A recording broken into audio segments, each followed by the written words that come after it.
Pasaremos a la siguiente candidata, la señora Kang. Procede de la República de Corea y vamos a empezar concediéndole la palabra para que haga una breve presentación de su candidatura. Distinguidos miembros del Consejo de Administración, Estados miembros de la OIT, señoras y señores, je voudrais tout d'abord vous...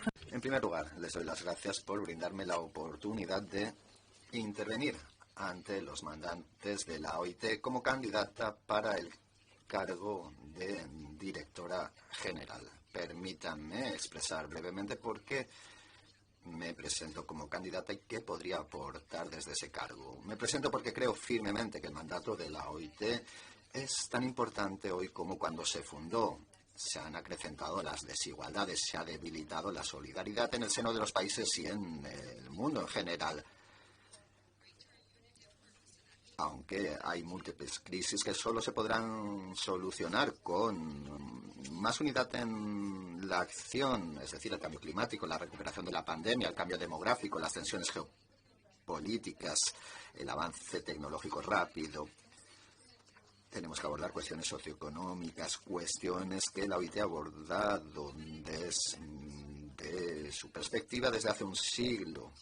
La humanidad está en una encrucijada y la OIT tiene que desempeñar un papel fundamental para que nadie se quede rezagado, como hemos proclamado en distintas ocasiones, recientemente la declaración del centenario. La labor de esta organización siempre ha sido y tiene que seguir siendo hacer que los seres humanos ocupen un papel central. Trabajaré en ese sentido sin descanso si se me elige y colaboré con todos los mandantes de la familia de la OIT para amplificar la pertinencia de nuestra labor en beneficio de toda la humanidad. En primer lugar, ampliando el alcance y la efectividad del tripartismo y del diálogo social, lo cual es el ADN de esta organización, tanto a escala mundial como local, para atender las necesidades de los millones de grupos vulnerables, trabajadores informales y las MIPYMES que escapan a nuestro alcance, que no están dentro de nuestro radar. En segundo lugar, logrando la ratificación universal de los convenios fundamentales y su aplicación y control efectivos, también respaldando los debates tripartitos para garantizar que haya un corpus claro, robusto y actualizado de normas internacionales del trabajo. La inclusión de la seguridad y salud en el trabajo como principio y derecho fundamental en el trabajo será un paso fundamental en este respecto. El mensaje que esto transmitiría es que no se va a jugar nunca con la seguridad y la salud en el mundo del trabajo. En tercer lugar, la organización tiene que estar en la vanguardia en lo que se refiere a enfrentarse a los desafíos mundiales. Hay que garantizar que no se deje a nadie rezagado y que los avances se centren en las personas, que sea un progreso verde y digital. Y esto es cada vez más acuciante teniendo en cuenta la necesidad de lograr una recuperación sostenible, inclusiva, resiliente tras la pandemia.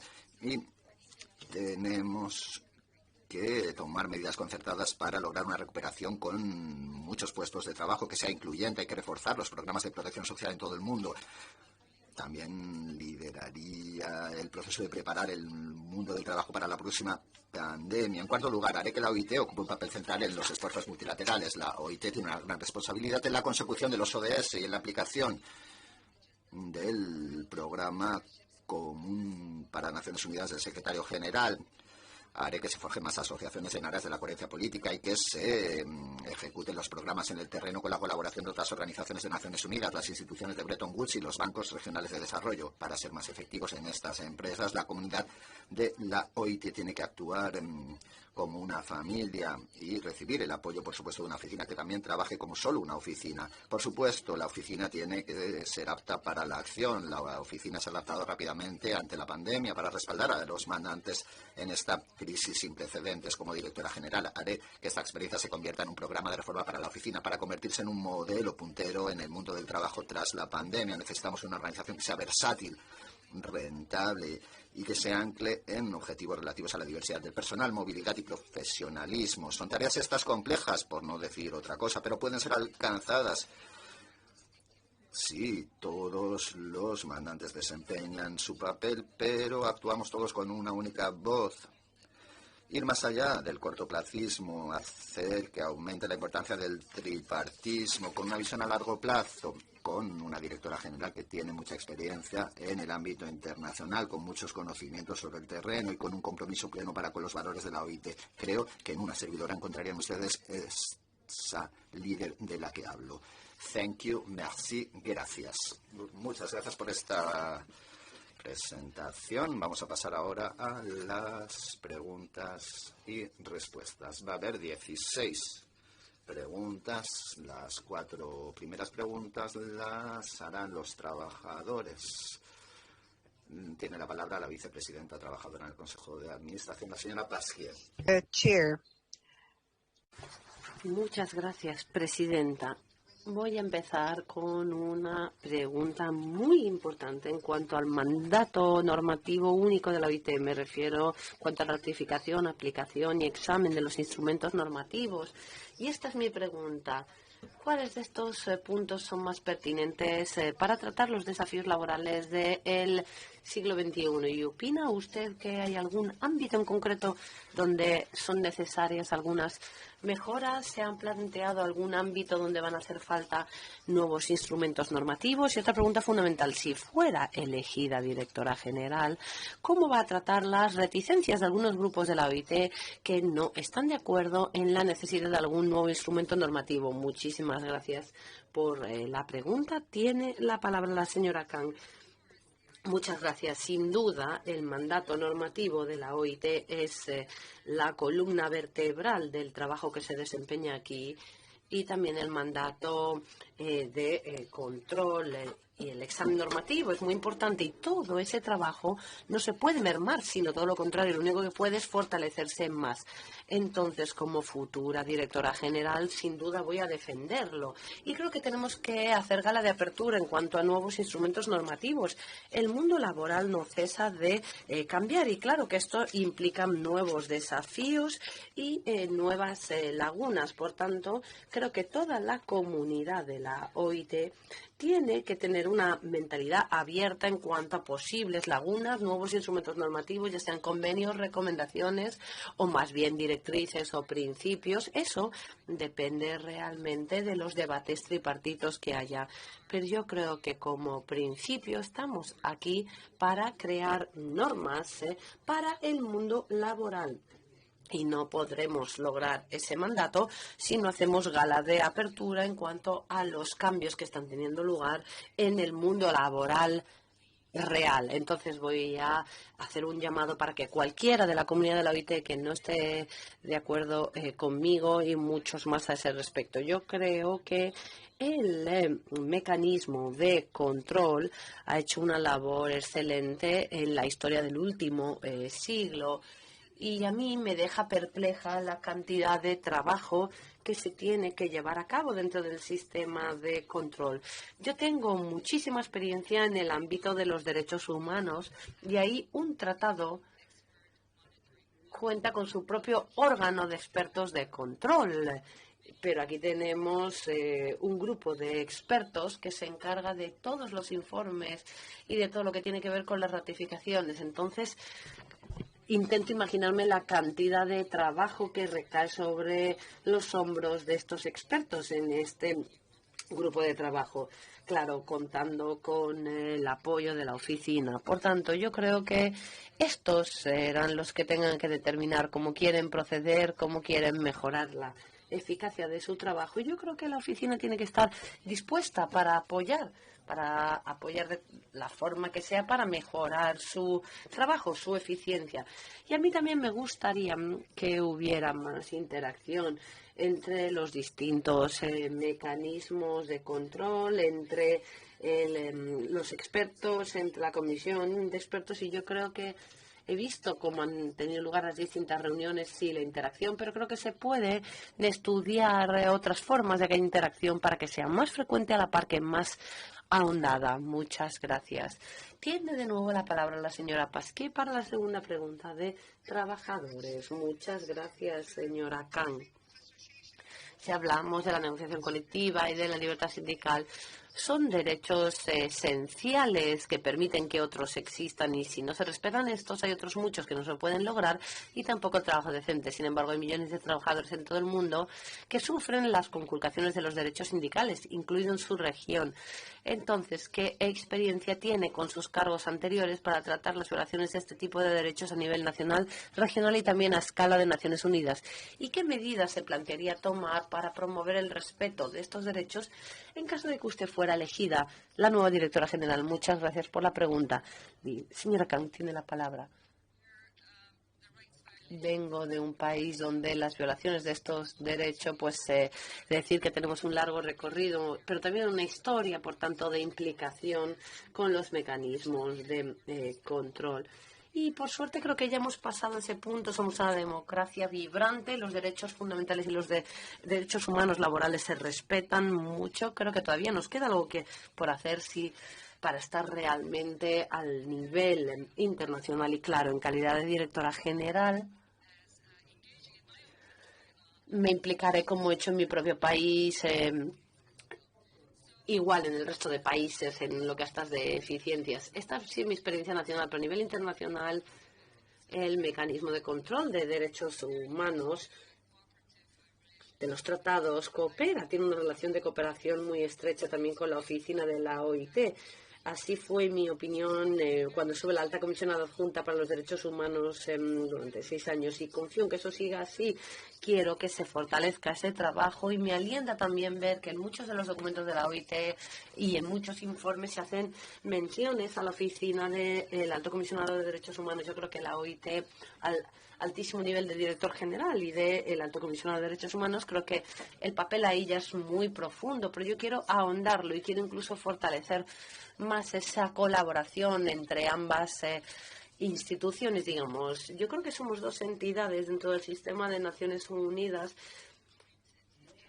que están las más cercanas, estrechas, si hablamos de nuestro mandato básico: establecer normas y darle seguimiento y garantizar que se cumplan y se respeten en el terreno. Entonces yo eso querré continuarlo. Y por otra parte, si hablamos de los casos individuales, evidentemente aquí me refiero sobre todo a las quejas que se presentan ante el Comité de Libertad Sindical. Y yo creo que la labor de este comité es fundamental.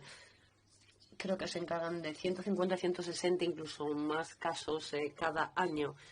Y también creo que la labor de este comité se lleva a cabo de forma confidencial, respetando a las víctimas y también las preocupaciones de los países. Y yo creo que eso es algo que debemos mantener. Ahora bien, los resultados de estos exámenes después se tienen que llevar a la práctica. Y yo creo que la OIT cuenta con todo el abanico de herramientas necesarias para que así sea.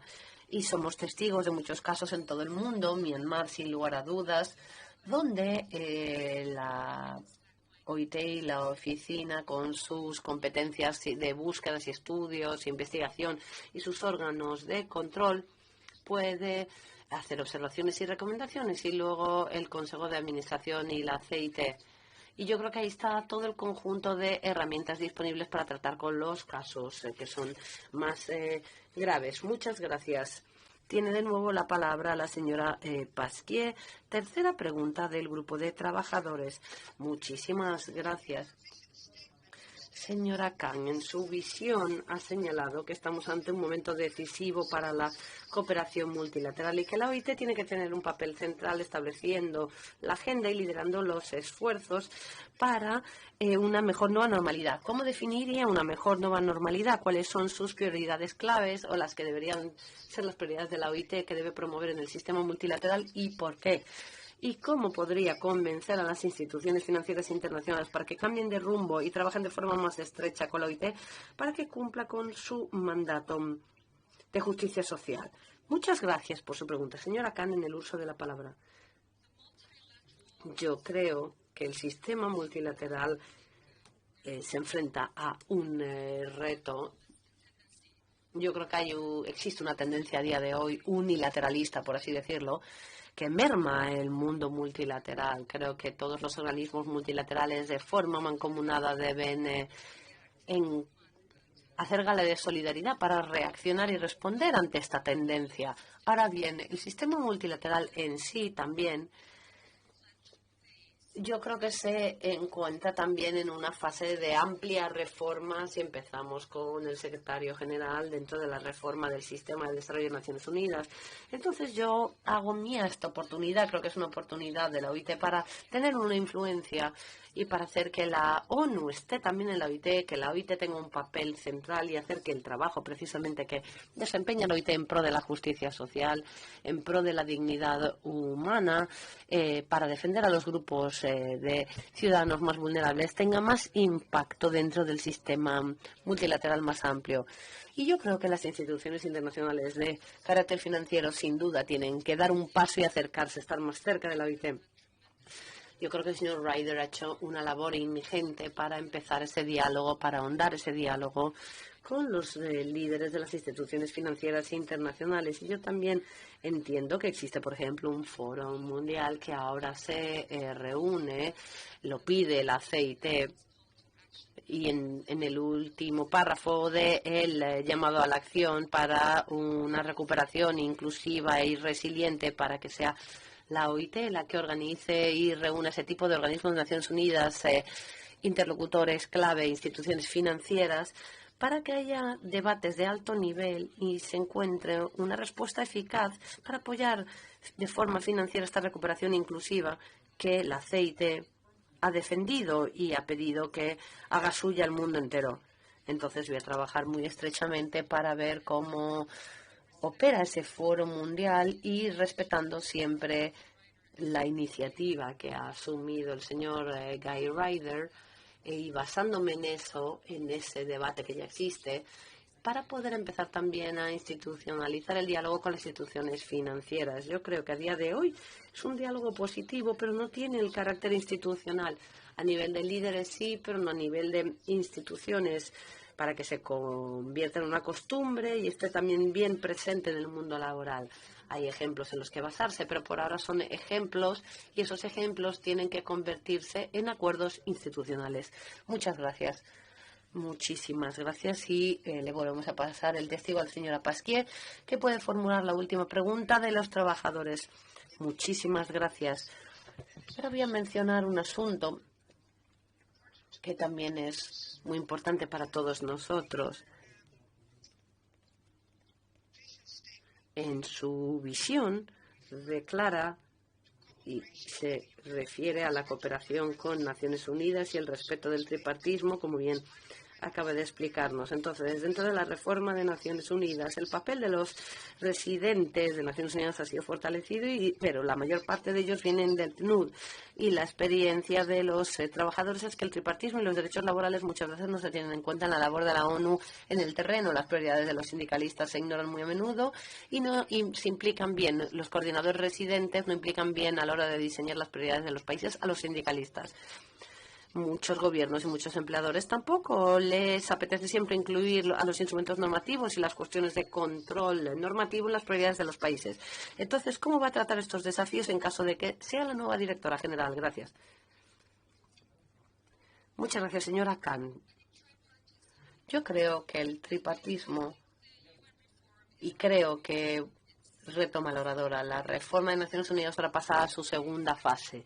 Ya tuvimos la fase inicial en la que no nos conocíamos, por así decirlo, faltaba familiaridad de ambos lados, de la ONU a la OIT y de la OIT a la ONU. Pero ahora sí tengo la impresión de que existe un gran deseo por parte de todos los interlocutores de la ONU, ya sean los coordinadores residentes, ya sean las entidades de Naciones Unidas, para darle acoger con agrado a la ONU, porque ahora se entiende, y a la OIT, se entiende que las normas de la OIT aportan más integridad a todo el trabajo del sistema de Naciones Unidas, hacen que la labor sea más duradera y más sostenible, y claro que puede haber dificultades con los gobiernos locales, pero yo creo que en el terreno y en las sedes las Naciones Unidas tienen que hablar al unísono, con una única voz frente a los gobiernos reticentes, que no quieren encargarse de la labor normativa que aporta el sistema de Naciones Unidas. Entonces, si me lo permiten, decir también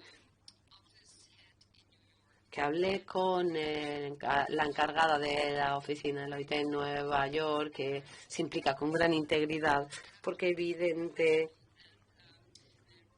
tiene que ser imparcial y tiene que ser profesional, tiene que serlo de cara a todo este proceso de elecciones, y yo lo respeto plenamente, pero tengo muchísimas preguntas.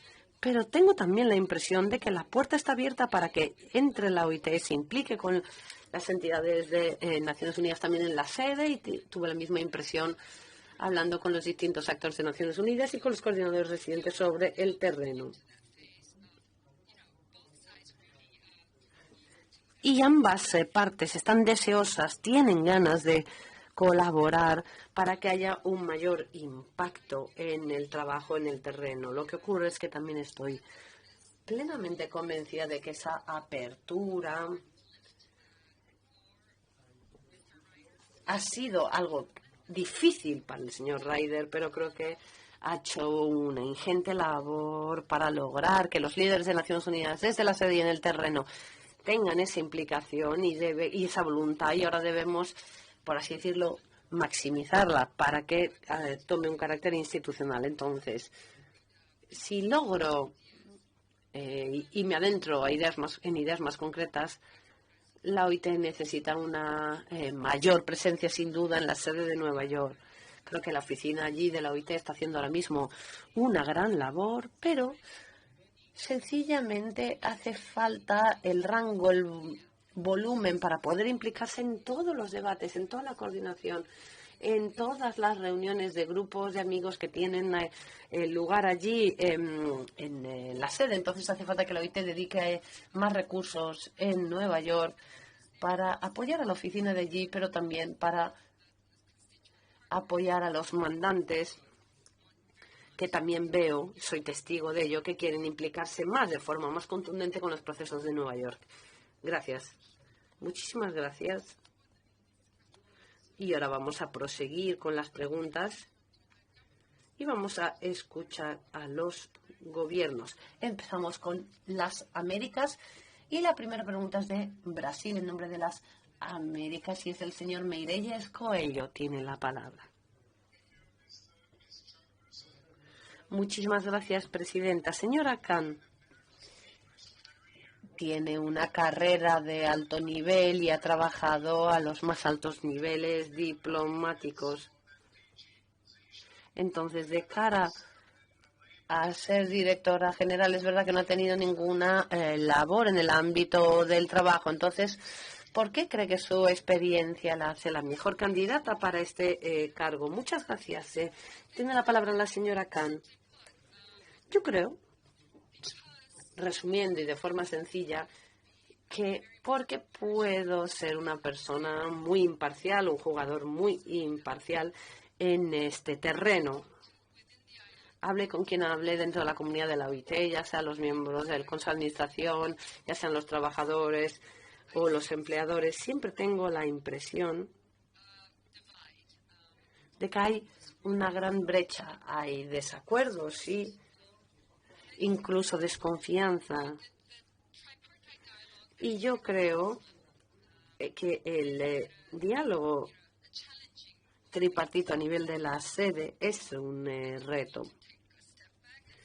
Y también opino que debemos echar un paso atrás y ver la ingente labor y todo lo que ha aportado esta gobernanza tripartita.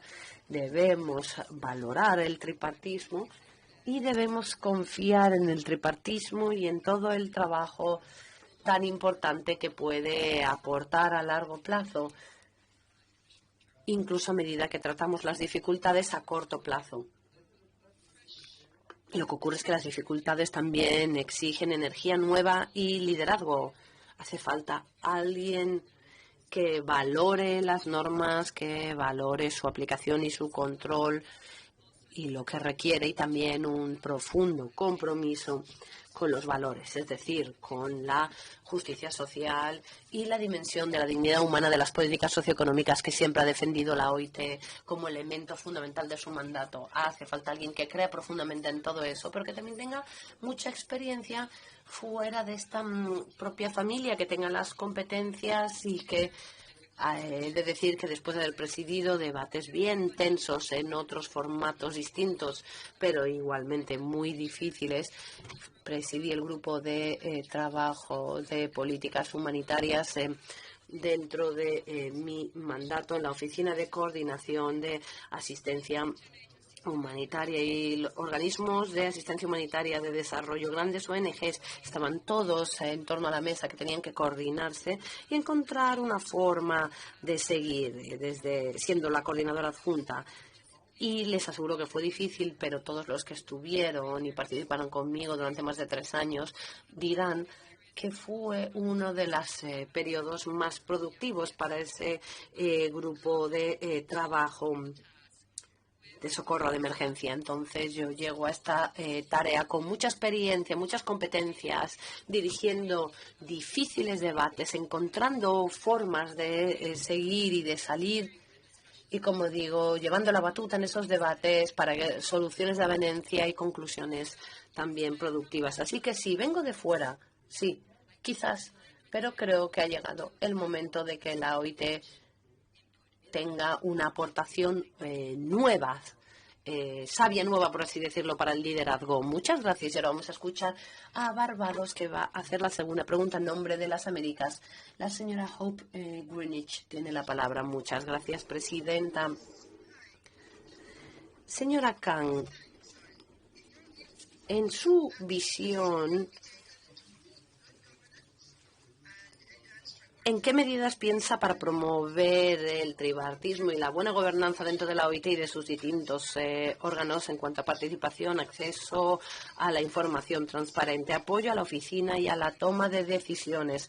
¿Qué cree que puede hacer usted para mejorar aún las relaciones entre los distintos mandantes? ¿Y qué el papel que también desempeña la OIT sobre el terreno para poder ahondar la cuestión? Hemos perdido alguna palabra, dice la presidenta, lo confirma la intérprete, pero sí, vamos a ver si la señora Kang puede contestar, si ha entendido bien la pregunta a pesar de lo que nos ha oído. Sí, muchas gracias. Creo que debemos efectivamente reconocer que la OIT tenga en su experiencia la riqueza y los distintos rumbos que toman los debates. Sí, eso hace que los que vienen de fuera les cueste muchísimo entenderlo, incluso para una servidora he de reconocerlo, que después de haber estudiado y leído algunos de los informes que surgen después de los debates, ha sido un gran reto. Pero esto se puede ver cuando uno viene de fuera, sí, entender lo difícil que puede ser. Ahora bien, creo que debemos crear herramientas que sean fáciles de acceder a ellas y fáciles de entender, y en ese sentido opino que la oficina hace una ingente labor así, dando pautas en los esfuerzos a la hora de establecer normas y reglas, y yo creo que la hoja de ruta el manual que ha sido sumamente útil para mí en ese sentido, y creo que debemos elaborar más guías y manuales de esa naturaleza, y si es posible a lo mejor colaborando con el Centro de Formación de Turín. Y a mí me gustaría que el Centro de Formación de Turín estuviera mucho más implicado, colaborando con el personal de la sede en ese sentido. Y también a mí me parece que la idea de que falta coordinación es difícil y va también, o se ve también muy afectada por la pandemia, ya que no tenemos la posibilidad de reunirnos cara a cara. Y me parece que algunas de las actividades que hemos hecho en línea, pues sí, nos han abierto un poco puertas. Hay muchas cosas que se pueden hacer en línea. En la era previa a la COVID hacíamos las maletas y volábamos a donde fuera que necesitáramos tener una reunión, y ahora vemos que no hace falta, y resulta que Zoom ha sido una herramienta muy útil al respecto. Pero es verdad que hay temas que requieren un debate cara a cara, y yo creo que los debates tripartitos lo necesitan, que hace falta estar ahí en persona, cara a cara, con lo difícil que es, sí, pero incluso más precisamente porque son intercambios muy difíciles y hace falta revitalizar ese elemento del cara a cara para todos los debates del Consejo de Administración y otras intercambios y reuniones tripartitas. Entonces, sin duda voy a hacer balance basándome en todo lo que se ha aprendido y la experiencia del último año y medio para ver dónde podríamos beneficiarnos mejor o más de las nuevas herramientas y las nuevas tecnologías, pero donde también hace falta que le demos un nuevo impulso al contacto humano y al cara a cara, que es algo que hace falta.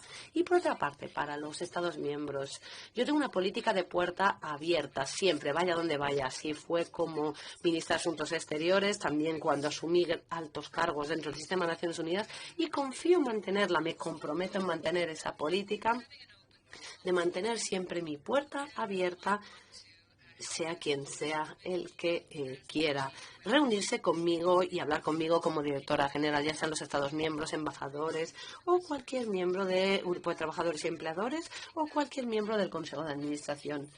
Yo creo que esos intercambios informales, más allá del formato formal de las reuniones, es algo sumamente importante para la OIT. Muchas gracias. Muchas gracias, señora Kang. Vamos a continuar y ahora vamos a escuchar al grupo de Asia-Pacífico y empezamos con la delegación de China. El señor Hao tiene la palabra. Muchísimas gracias, presidenta. Distinguida señora Kang, he aquí mi pregunta.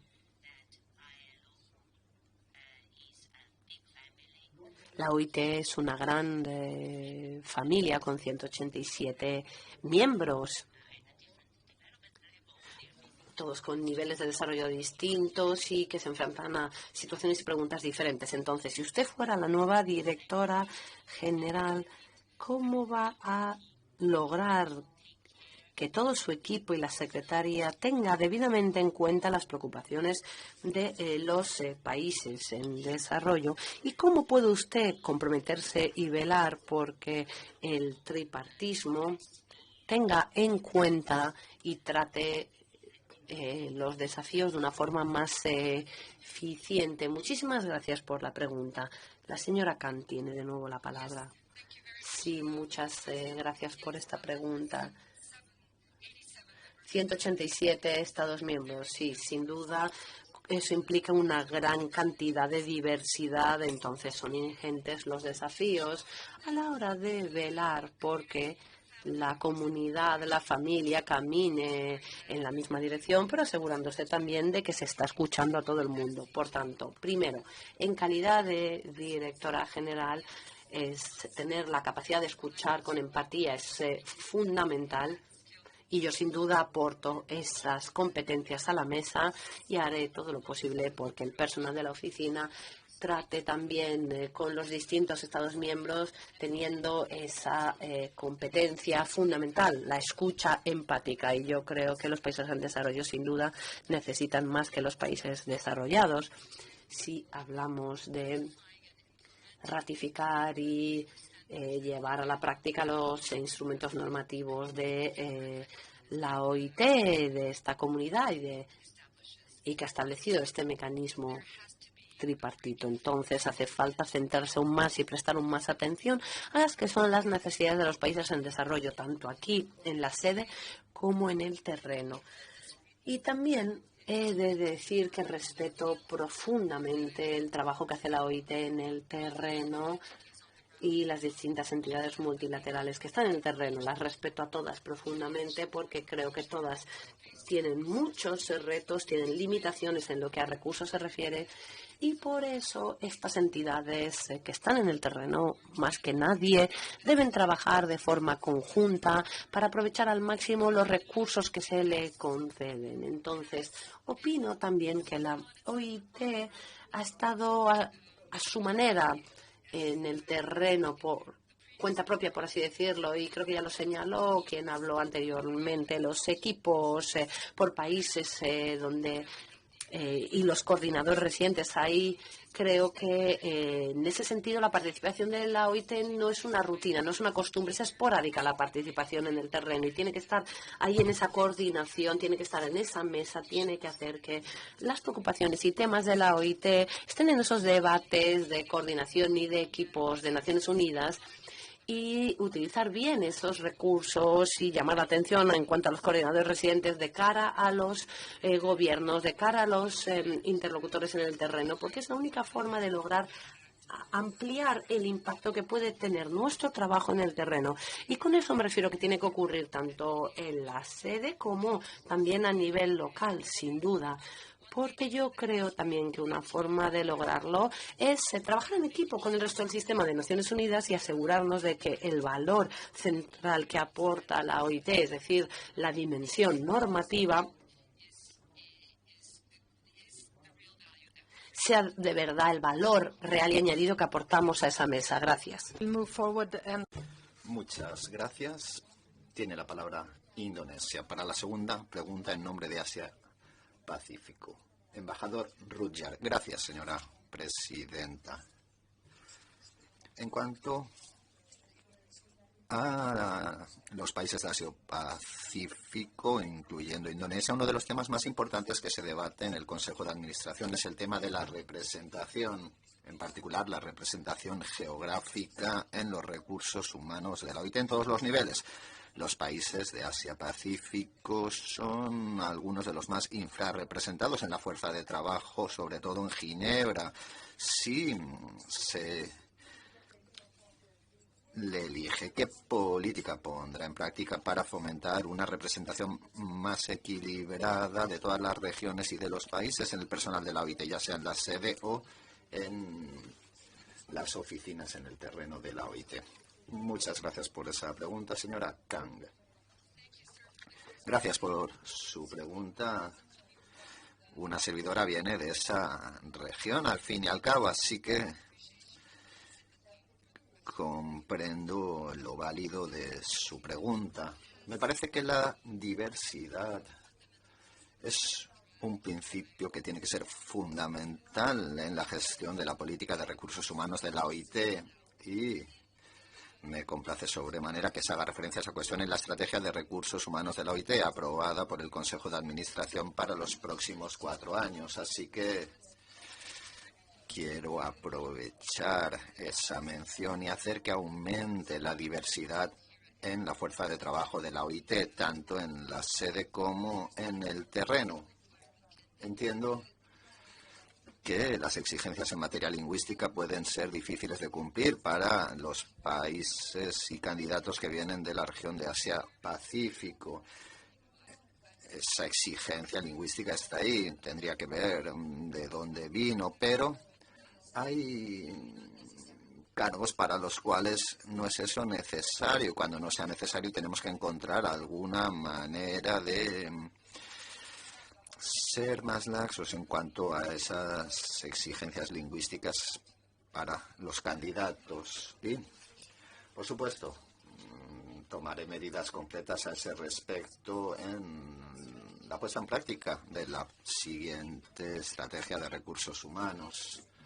Creo que con la diversidad se logra el entusiasmo, la motivación, la energía, la pasión necesarias. Y eso es lo que representan, al fin y al cabo, las organizaciones internacionales. Una servidora ha sido ministra de Asuntos Exteriores en Corea. Ahí, por supuesto, el público al que uno tiene que atender es mucho más homogéneo, pero ahora la situación es distinta. En la OIT hay distintos antecedentes culturales, no todos seguimos los mismos códigos, por así decirlo, pero eso tiene que ser visto como una baza, como un activo de esta organización y aprovechar esa diversidad al máximo. Y como líder de una organización diversa tiene que tratar uno de abrazar la diversidad y respetar siempre ese principio que me parece un principio central en cualquier organización internacional. Y si todavía no hemos alcanzado todos los objetivos a ese respecto en la OIT, creo que la próxima directora general o el próximo director general tendrán que avanzar a ese respecto. Pasemos ahora a Europa. Primera pregunta, embajadora Sherman del Reino Unido. Muchas gracias, presidenta. Señora Kang, una pregunta sobre el cambio climático. Ese es el principal desafío de nuestra era. El mundo tiene que llegar a un acuerdo urgentemente sobre una transición justa para garantizar la cohesión social y la consecución de los objetivos de Glasgow. Si es elegida usted como directora general, ¿qué medidas concretas va a tomar para garantizar una transición justa y respetuosa con el medio ambiente, justa y verde? Señora Kang, tiene la palabra.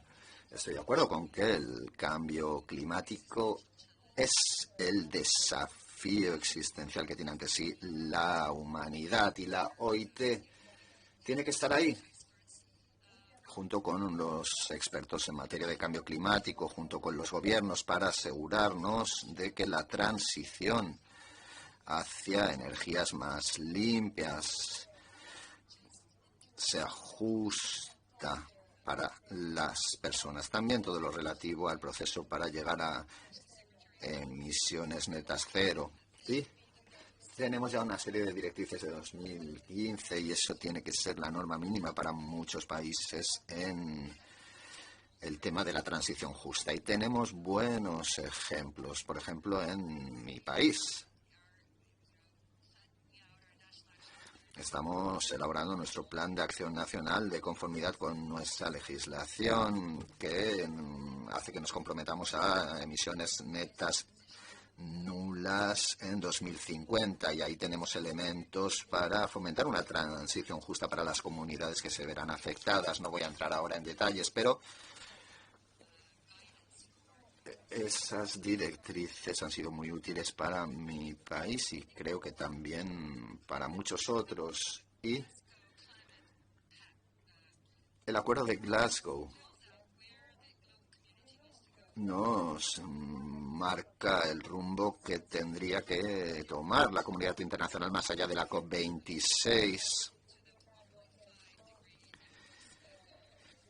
Tenemos que tratar de alcanzar el objetivo de contener el aumento de la temperatura a 1,5 grados, y para lograr ese objetivo los países tienen que seguir mejorando constantemente sus NDCs y tienen que rendir cuentas a este respecto los gobiernos. Un elemento fundamental en los próximos años será la financiación. De Glasgow surgió el compromiso de debatir sobre los aspectos relativos a la financiación de la acción climática posterior a 2025. Hay un acuerdo hasta 2025. No hemos alcanzado todos los objetivos. Queríamos llegar a 100.000 millones al año y se ha quedado ello en 80.000, pero esas carencias tenemos que tenerlas en cuenta cuando debatamos sobre los próximos compromisos de financiación para luchar contra el cambio climático más allá de 2025. Ese diálogo todavía no ha empezado, pero empezará muy pronto porque se quiere llegar a una solución en 2024 y la OIT tiene que estar en ese proceso. Espero que la próxima persona que ocupe la dirección general desempeñe un papel a ese respecto. Y, por supuesto, instaría desde ya al señor Ryder a asegurarse de que la OIT participe en esos debates, porque lo relativo a la financiación tiene que tener en cuenta también a las personas afectadas por esta transición. Hay que tener en cuenta el factor humano. Hay que respaldar a la gente en ese proceso de transición para que la misma sea justa. Muchas gracias, embajadora de Croacia. Gracias, señora presidenta. Gracias, señora Kang. Una de las 4 tendencias actuales que repercute mucho en el mundo del trabajo, además del cambio climático, la digitalización y la globalización, sería el cambio demográfico. Las tendencias demográficas a escala mundial difieren entre sí y desde una perspectiva amplia cómo podría la OIT contribuir a salir vencedores de los desafíos demográficos y su repercusión en el mundo del trabajo. Muchas gracias por su pregunta, señora Kanga. Muchas gracias. Creo que el desafío demográfico es distinto en los distintos países. En África hay muchos jóvenes, por ejemplo. En mi país existe un desafío existencial, el descenso de la tasa de natalidad. Estamos por debajo del 1%. Así que nos topamos con muchos escollos para que aumente la población. Así que los desafíos son distintos en los diferentes países y se tienen que diseñar las políticas socioeconómicas para enfrentarse a ese desafío. En mi país estamos trabajando a favor de las personas de edad avanzada y a favor de los jóvenes que son los que salen perdiendo en gran medida de esta transición, incluso antes de la pandemia. Salían perdiendo y hay que diseñar los programas de forma distinta para los distintos grupos de población. Y, por supuesto, también una tensión entre lo que quiere hacer uno a favor de las personas de edad avanzada y lo que quiere hacer para los jóvenes, porque los recursos de que dispone el gobierno son limitados. Los recursos que se asignen a un sector no podrán asignarse a otros, por supuesto. Así que se necesita un ejercicio de fijar prioridades, de llegar a un equilibrio entre las mismas. Y si los recursos no existen, hay que ampliar el margen de maniobra presupuestaria con ayuda internacional. Por ello, creo que la colaboración de la OIT con las instituciones financieras internacionales es algo importantísimo de cara al futuro. Así que hay que analizar con detenimiento las necesidades de cada uno de los países y las oficinas de país de la OIT creo que tienen la capacidad de lograrlo.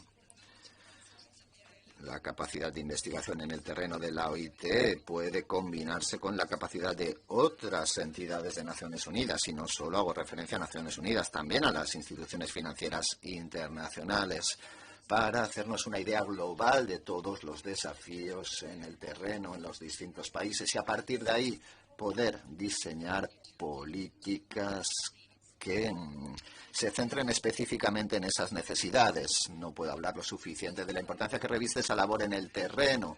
Por ello, como directora general, me gustaría dar con una manera de prestar más atención, incluso asignar más recursos a este asunto. Pero, por supuesto,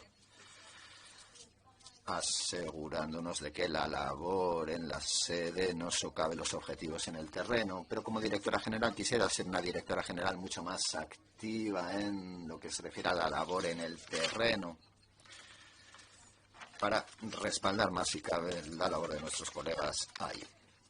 Muchas gracias. Pasemos a la siguiente región, la región de África. El señor Essa de Nigeria va a formular dos preguntas, pero vayamos una por una. Tiene usted la palabra. Gracias, señora presidenta. Señora Kanga, hago esta pregunta en nombre de la región africana. Supongo que conocerá usted el grupo de trabajo tripartito sobre una participación plena y equitativa en la gobernanza tripartita en la OIT, que ha alcanzado progresos considerables para cumplir con su mandato. En cuanto a la cuestión del número de ratificación del instrumento de enmienda del 86, y por supuesto se adoptó una resolución de la conferencia también en cuanto a los principios de equidad entre los Estados miembros de la OIT para fomentar una representación equitativa de todas las regiones en las estructuras de gobernanza de la OIT. Mi pregunta es la siguiente: ¿qué opina usted sobre las próximas etapas en ese proceso para tratar de convencer a los miembros de principal importancia industrial para que ratifiquen esa enmienda que hará usted durante su mandato como nueva director general si es elegida? Esa es mi primera pregunta. Muchas gracias. Señora Kang, su respuesta. Gracias. He analizado con detenimiento el historial de esos debates sobre la enmienda del 86 y la necesidad de contar con las ratificaciones de los países de principal importancia industrial, y creo que las instrucciones para la directora general son claras, figuran en las resoluciones de la conferencia y también en las decisiones del Consejo de Administración. La directora general tendría el deber de ponerse en contacto de forma activa con esos miembros, es decir, hacer llegar la voluntad de la conferencia a los miembros que tienen que ratificar la enmienda del 86. Desempeñaría a ese respecto un papel muy activo.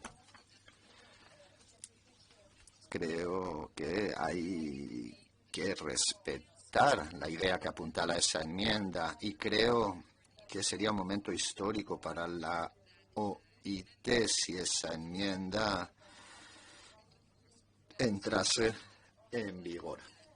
Y espero que eso suceda en el mandato siguiente. Espero, por supuesto, encargarme yo de ello y recurriré a todas mis competencias y experiencia diplomáticas para hacer todo lo que esté a mi alcance para lograr ese objetivo durante mi mandato como directora general, y por supuesto para ello necesitaré el apoyo de todos los mandantes, tanto en la sede como en el terreno y en los países, para que el diálogo sea constructivo. Y creo que a ese respecto, quien ocupe la dirección general tiene que transmitir ese deseo de la comunidad de la OIT, lograr una participación más democrática, más equitativa en las estructuras de gobernanza tripartitas de esta casa. Muchas gracias. Vamos a escuchar ahora la segunda pregunta de la región africana. Señor Essa tiene de nuevo la palabra. Gracias, señora presidenta. Mi segunda pregunta es la siguiente. Un 60% de los jóvenes en África no tienen un puesto de trabajo. Eso es un desafío, pero también trae consigo una oportunidad. En 2019 se organizó en Nigeria, como parte de las celebraciones del centenario, un foro sobre el desempleo juvenil. En ese foro se elaboró un programa ambicioso para fomentar el empleo entre los jóvenes africanos, y creo que habría que actuar específicamente a ese respecto para lidiar con la inseguridad, con problemas en materia de violencia. ¿Cuál sería su programa para fomentar la actividad económica regional en colaboración con otros organismos de Naciones Unidas para aprovechar esta gran población joven, lo cual supone una oportunidad desde el punto de vista demográfico? Gracias por esta pregunta, dice la señora Kanga. Soy consciente del desafío que trae consigo la informalidad y también el desempleo juvenil en África. Lo vi con mis propios ojos en mis distintas visitas a África cuando trabajaba en Naciones Unidas, tanto en Nueva York como en Ginebra. El programa de empleo juvenil de la OIT tiene que servir para alcanzar resultados concretos, y la clave para abordar la cuestión de la informalidad es darle visibilidad, porque por definición informalidad equivale a invisibilidad. Así que hay que hacer que salga a la superficie y que se cuente con la gente, que se les tenga en cuenta en las políticas, en los debates políticos. Por supuesto, las herramientas digitales nos ofrecen formas de asegurarnos de que se tengan en cuenta las personas, tengan un empleo o no. Con esas herramientas digitales se empieza a tener en cuenta a las personas. Gracias a la infraestructura digital, gracias a las herramientas digitales. En países como el mío hemos superado en gran medida el tema de la informalidad. Todavía hay algunas bolsas de informalidad, por supuesto, pero Creo que la experiencia de países como la República de Corea pueden ser útiles. Un país que va por delante de otros en cuanto a industrialización, creación de empleo. Por lo tanto, tenemos muchas experiencias que podrían ser ensayadas en el continente africano, aunque por supuesto suponga esto todo un desafío. Y creo que la clave para luchar contra la informalidad y el desempleo consiste en lo siguiente: en dar visibilidad al sector informal. La labor de la OIT sobre el trabajo informal se remonta hace mucho, ya se han elaborado muchas herramientas, también se ha progresado mucho desde el punto de vista estadístico, pero por supuesto queda trabajo por hacer. Y también lo relativo a la financiación reviste mucha importancia, porque se pueden tener las orientaciones de política adecuadas, pero sin recursos no se logran los objetivos. Así que vuelvo a hacer referencia a las IFIs, a las instituciones financieras internacionales, y el señor Ryder va a organizar un foro que creo que será fundamental a ese respecto, que nos puede llevar a acelerar en cuanto a la protección social, en cuanto a la creación de puestos de trabajo, porque la creación de empleo tiene que ir de la mano de la protección social, no son objetivos separados. Por supuesto, en la labor de la OIT la protección social es importantísima, pero no solo la protección social simplemente por centrarnos en esas cuestiones. Eso tiene que traer consigo la resiliencia de los ciudadanos. Hay quien tal vez empiece con un trabajo temporal, pero después eso tal vez se convierta en un empleo decente a más largo plazo. Así que el objetivo, por supuesto, en el continente africano tienen que ser los jóvenes. Muchas gracias. Pasemos ahora a los empleadores, que tienen también 4 preguntas. La señora Renate Hornundraus, vicepresidenta empleadora en el Consejo de Administración, hará las preguntas una por una. Interviene sin micrófono la señora Hornundraus. Ahora está mi micrófono encendido. Muchas gracias, señora presidenta. Señora Kanga, quisiera hacer una pregunta al hilo de la última pregunta que le ha hecho el señor Essa en cuanto a la informalidad. Nos ha dicho usted que se puede abordar la cuestión de la informalidad sabiendo cuántas personas trabajan en el sector informal, pero muchos trabajadores o empresarios del sector informal se enfrentan a muchos obstáculos en el entorno reglamentario, muchos obstáculos desde el punto de vista tributario, desde el punto de vista burocrático, elementos que hacen que sea imposible que se sumen al sector formal. ¿Cómo piensa usted que la OIT puede solucionar esta cuestión también a través de su mandato normativo? Gracias. Muchas gracias por su pregunta, señora Kanga. La informalidad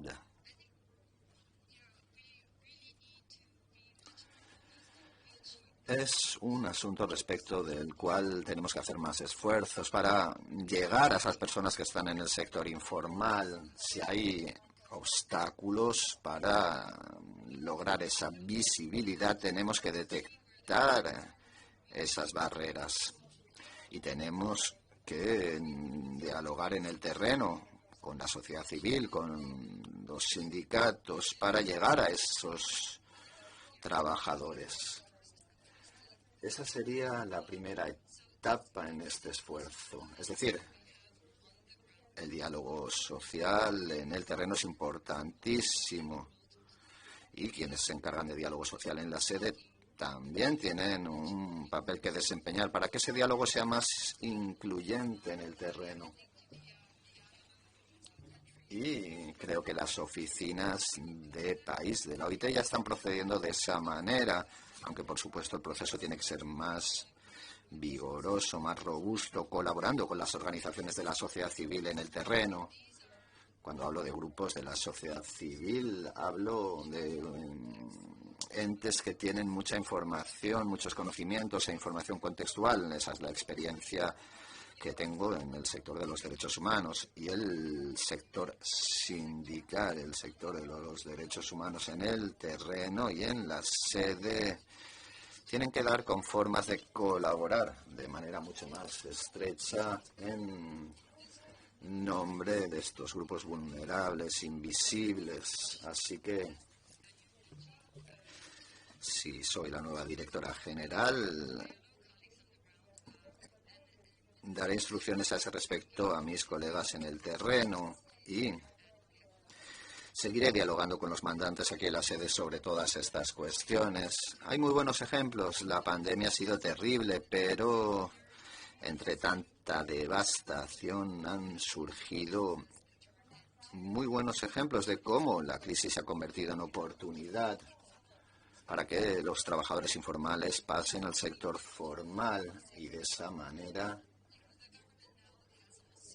el gobierno obtiene más ingresos fiscales, por supuesto. Si forman parte de la economía formal, forman parte de la base tributaria, de la base impositiva. Así que son estos muy buenos ejemplos. Algunos están surgiendo sin ningún tipo de apoyo de la OIT o de la Comunidad de Naciones Unidas, pero no por ello no tenemos que participar en estos procesos. Creo que hay ejemplos muy buenos y quiero que la OIT sea el repositorio de todos esos conocimientos sobre lo que está sucediendo en el terreno para analizar toda esa información y convertirla después en directrices o recomendaciones para que luego mantengan los mandantes un debate a ese respecto. Su segunda pregunta, señora Hornundraus. Muchas gracias. Al hilo de lo que nos acaba de decir, señora Kang, como sabrá usted, la Constitución de la OIT y la Declaración de Filadelfia definen los objetivos y la misión de esta organización, a saber, alcanzar la justicia social, mejorar el trabajo para que sea decente, mejores medios de subsistencia, creación de empleo, pleno empleo. ¿Qué papel tendrán las empresas y las organizaciones de empleadores en este contexto? ¿Y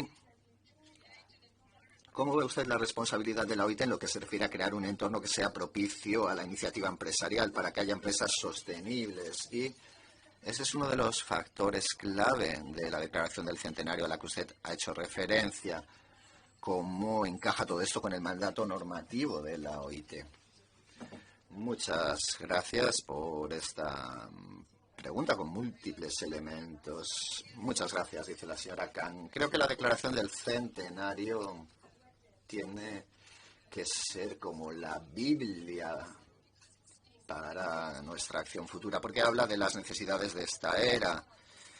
La pandemia solo ha servido para subrayar la importancia del mandato que tiene la OIT a través de la declaración del centenario. Creo que el apoyo a las empresas sostenibles no va en contra necesariamente de la labor normativa de la OIT. Creo que la OIT tiene que atender a todas esas expectativas y creo que eso es así. La declaración del centenario me parece una buena declaración, ya que plasma en un documento las cuestiones que interesan a los empleadores y a los trabajadores, también a los gobiernos, por supuesto, y ese tiene que ser el punto de partida. Eso ahora se ha traducido en el plan estratégico de la OIT para los próximos 4 años. Y por supuesto queda eso también plasmado en el programa y presupuesto para 2022-2023, partiendo en gran medida del presupuesto anterior, pero abordando las necesidades que se han acrecentado tras la crisis de la COVID-19. Hay una serie de resultados clave, productos clave que tienen que ver con el tema de las empresas sostenibles y en lo que se refiere a tener un entorno propicio para las mismas. Creo que la directora general y la oficina tienen que tratar de alcanzar esos resultados y productos con energía para poder presentar un informe positivo a ese respecto ante los mandantes. Gracias. Muchas gracias. Señora Hornundraus, su tercera pregunta. Muchas gracias, señora presidenta. Paso a mi tercera pregunta, que hace referencia al mandato normativo de la OIT. Vemos que las normas internacionales del trabajo son cada vez menos ratificadas. Muy pocos países ratifican muchas de las normas. Esto es un síntoma de que estas normas están desconectadas de la realidad, de la economía real en el terreno. ¿Cómo solucionaría usted ese problema? En particular, ¿qué papel piensa usted que tienen que desempeñar los mandantes en el sistema de control? Y hablo de un papel activo, y no solo en el sistema de control, sino también en la modernización del corpus normativo. Please, you have the floor. Muchísimas gracias por su pregunta. Tiene la palabra la señora Khan. Yo misma me enfrento y batallo con respecto a esa pregunta, porque yo veo que hasta mi propio país solo ha ratificado de más de 70 convenios 26. Entonces la pregunta es ¿por qué? La que yo mismo me formulo. ¿Por qué no se han ratificado el resto de convenios? Y lo que ocurre muchas veces es que a lo mejor las autoridades no están al tanto de la cuestión. Por eso creo que se trata sobre todo de llamar la atención al respecto a nivel técnico, sí. Pero claro que también es verdad que existen grandes lagunas muchas veces en la legislación nacional y en la práctica nacional que hacen que se complique ratificar esos convenios. La clave es trabajar con los gobiernos, con los interlocutores sociales, con los interlocutores tripartitos en el terreno para estudiar la situación nacional, el marco legal nacional y ver dónde están ahí esas lagunas. Y yo sé que hay personal y que hay oficinas de la OIT en los países que han hecho una ingente labor y que han trabajado estrechamente con las autoridades y con ambas bancadas, trabajadores y empleadores, con todos los interlocutores sociales, para apoyar y ayudar a trabajar con los Estados miembros para que puedan ratificar algunos de estos convenios. Es muchísimo trabajo, sí, sin duda, pero hace falta repetirlo y que se haga allá donde incluso no existe la voluntad, porque se puede generar dicha voluntad siendo muy paciente, pero con un diálogo muy paciente, pero basado en principios en el terreno. Así que, sin duda, querré fortalecer el trabajo de la OIT en ese ámbito. Y luego, si hablamos del mecanismo de examen y de control y de la modernización, depende mucho, opino, del grupo de trabajo tripartito del mecanismo de examen de normas. Opino que ha hecho una ingente labor, sin duda, en sus muchas reuniones y que así seguirá con esas labores. Y claro que, sin duda, ese trabajo tiene que verse respaldado por la oficina al máximo nivel, con toda la pericia de la que dispone la oficina. Y este va a ser un trabajo en curso, seguirá para quien sea director general, para la persona que tenga ese papel y siguiendo las labores que ha hecho ya el director general. Y hay una pregunta que nadie me ha formulado en todos los intercambios de los últimos meses si hablamos del mecanismo de control de la OIT. Y como todo está siempre lleno de historias, siempre hay muchas opiniones y a veces opiniones muy distantes, diversas en cuanto a los distintos asuntos, hay que ser muy cauteloso, pero yo creo que estamos hablando de un grupo de expertos, donde son 20 desde hace mucho tiempo en esta comisión de expertos, aunque ha aumentado el número de estados, aunque ha aumentado el número de ratificaciones, es decir, el volumen de trabajo no ha cesado de aumentar para esta comisión de expertos. El trabajo con el que tienen que enfrentarse no ha cesado de aumentar constantemente, pero el número de expertos se ha mantenido el mismo. Y a mí eso es algo que me parece curiosísimo. Y sin duda yo, como nueva directora general, colaborando estrechamente y en consultas con el Consejo y los miembros, intentaría ver si no ha llegado ya claramente el momento de que estudiemos con la atención que merece el asunto. Gracias. y que intentemos ver cómo tratarlo. Muchas gracias, retoma la presidenta. Le vamos a volver a pasar el testigo a la señora Honung Draus para su última pregunta, que además será la última pregunta dentro de esta ronda en esta audiencia. Tiene la palabra, gracias, sí. Mi última pregunta se refiere a los mandantes tripartitos y cómo fomentar el consenso, teniendo debidamente en cuenta las interesantes opiniones de todos. Ha dicho que debemos ser capaces de escuchar y de ser empáticos. Pero si tenemos en cuenta que hay intereses que compiten entre sí y objetivos que entran en conflicto, yo también diré que si hablamos del aumento de los precios y la inflación ha generado mucho estrés, ha generado un conflicto entre cómo conservar y proteger el medio ambiente, el crecimiento económico, el empleo, la justicia social, etcétera.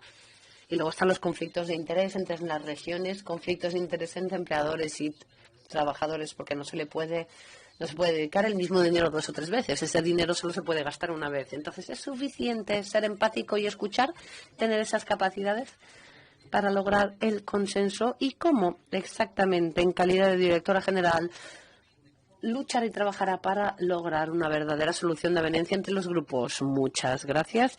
Señora Khan, puede contestar. Muchas gracias. Creo que ha formulado una pregunta que no debería de ser solo para la persona candidata a director general, sino para todos los mandantes de la OIT. Hay conflictos de interés en todas partes, en la comunidad de la OIT, con la OIT y la ONU, con las políticas económicas dentro de los países que tienen que navegar en medio de este conflicto para ver cómo encuentran su camino. No lo hacemos porque sea fácil, lo hacemos porque es difícil. Pero entonces la responsabilidad debe de compartirse. Escuchar de forma empática, sí, claro que no es suficiente, pero es solamente el inicio. Y yo lo que hago, me permito es instar a todos los miembros de la comunidad de la OIT y a todos los mandantes que empiecen teniendo esa base. Yo no digo ni que sea fácil ni que sea suficiente, pero si se valora lo que se ha logrado a través del tripartismo y a través de debates bien difíciles en el pasado, si confiamos en esa estructura y en lo que se ha logrado hasta la fecha, si hacemos que la dificultad encaje ahora mismo en esa perspectiva más amplia, en ese marco más amplio, yo creo que mantener la cabeza fría, sabiendo también que sentir pasión por el mandato de la organización, sí, pero como digo, también la cabeza fría, porque eso es lo que permite que se escuche con empatía, pero también el poder detectar allá donde podría haber posibilidades y ámbitos para seguir avanzando. No digo en ningún caso que esto sea pan comido y tampoco digo que la situación actual sea la más sencilla al respecto, no.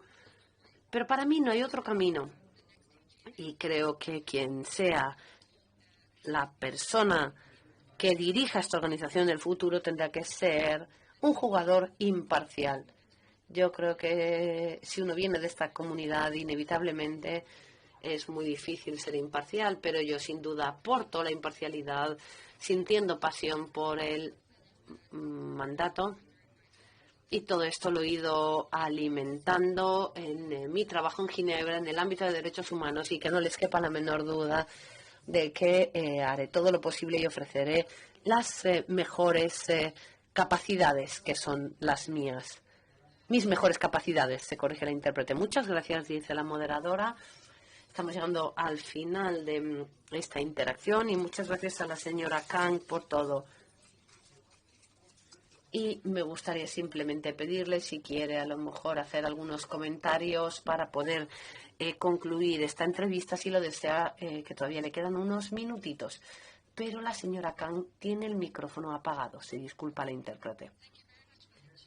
Ahora sí, muchas gracias, presidenta, muchas gracias a los miembros del Consejo de Administración, muchas gracias a todos los Estados miembros por sus preguntas tan pertinentes. He hecho todo lo posible para contestar de la mejor forma posible y que no quepa la menor duda de la que es mi capacidad de reformarlo. Hice como ministra de Asuntos Exteriores dentro de la burocracia, y yo creo que con ese mandato y que en 13 años y medio ahí logré un buen empujón. También la igualdad de género y la cero tolerancia al acoso sexual ha sido un elemento clave desde mi ministerio, y lo haría sin duda también si fuera nombrada la próxima directora general. Por otra parte, creo que la comunidad de la OIT es una comunidad en la que hay mucha pasión, y esa pasión debe canalizarse para lograr objetivos para la consecución, y para mí los principales recursos serán el personal. Ha sido mi convencimiento en cualquiera de los lugares donde he sido la que llevaba la batuta. Trabajaré con el personal para encontrar formas de lograr lo mejor dentro de este personal sumamente comprometido que tenemos en la casa, tanto aquí en la sede como sobre el terreno. Y querré que esto se valore aún más en la comunidad de Naciones Unidas. El objetivo no es que la OIT entre en la ONU, no, sino que la ONU se acerque más a la OIT. Y creo también que tenemos una oportunidad para hacerlo, que existe ahora mismo una gran voluntad de apertura en la sede y en el terreno, y que debemos hacerla nuestra. Y yo creo que la OIT necesita una persona líder que tenga esa capacidad, que tenga esos contactos personales, que conozca Nueva York, para poder lograrlo. Y claro que no solo Nueva York, yo creo que es todo el sistema de Naciones Unidas, como no, desde la sede y a nivel local. Y yo insisto en que haré todo lo que esté en mi mano y dedicaré todos mis esfuerzos para lograrlo.